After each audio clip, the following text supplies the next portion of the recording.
What have the Iranians done to show they want to make a deal?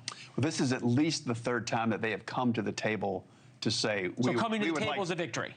It's not a victory, but it's an indication that they want it over with as well. I think when you go back to before it started, a few days before, but then very foolishly, they bragged that they had the capability for 8, 9, or maybe more, with the capability of the total enriched uranium that they had. I mean, 9 nuclear weapons. That's ridiculous to bring that to a negotiation. That's not leverage. That's what brings them into a conflict. Because for President Trump, the bottom line is that Iran never, ever gets a nuclear weapon.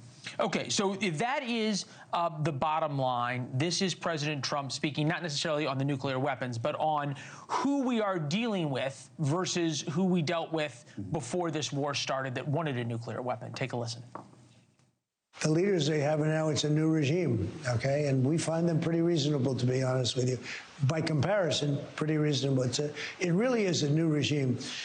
And I think we're doing very well, but it only matters what the end result is, and maybe it'll happen fairly soon. Okay. Again, what actions by the Iranians show us this is a new, more reasonable, more trustworthy regime? I think just the fact that they are back at the table. They were at the table before this. Look, it doesn't show us that they're reasonable. I think President Trump is very wise to them if they're playing for time. I mean, he's seen how other nations have just tried to tap him along, as he said. And he's very aware that they might be doing this. But look, we can re-strengthen our positions as well. Look at what we're doing with the blockade.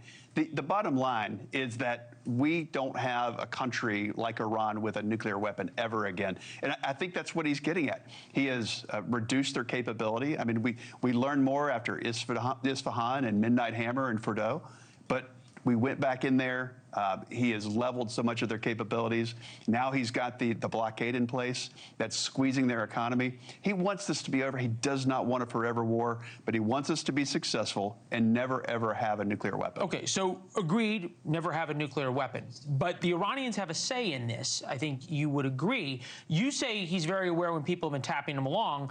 I was covering the summit in Alaska. It was 2 weeks.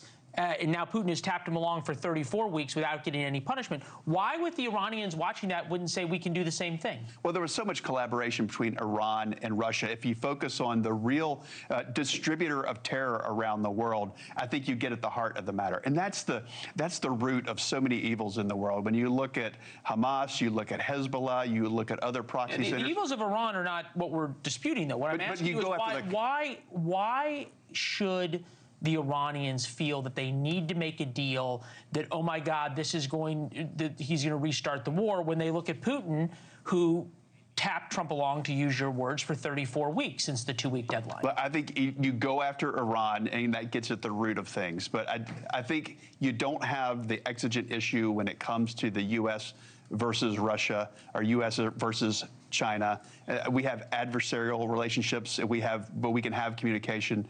But they're not exporting to the level, the terrorism that we've seen from Iran. So I think you get after that. That's the one that's been operating below the radar for 50 years. And so you get at the real problem. Right. You protect the Western world, and you eliminate them from chanting, one, death to America, which they've done for 50 years.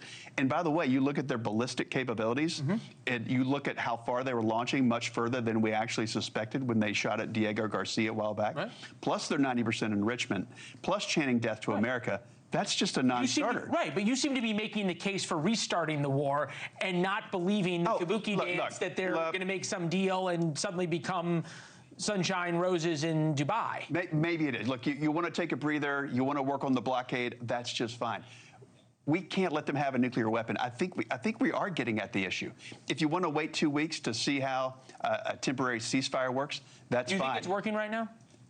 I think we gain more intelligence than they do. I think it positions us better than it does them, because we've assured ourselves in the blockade.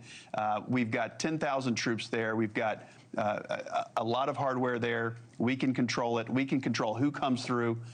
We have full control over the strait now, and that wasn't the case before. So I think we're in a better place right now. So you think we now have control over the strait, whereas it was a couple of days ago even that it was the Iranians who had control over the strait and were charging tolls? It was not our main focus. We were working on taking out what could shoot at us. We were going after the archers and not the arrows. We have control now.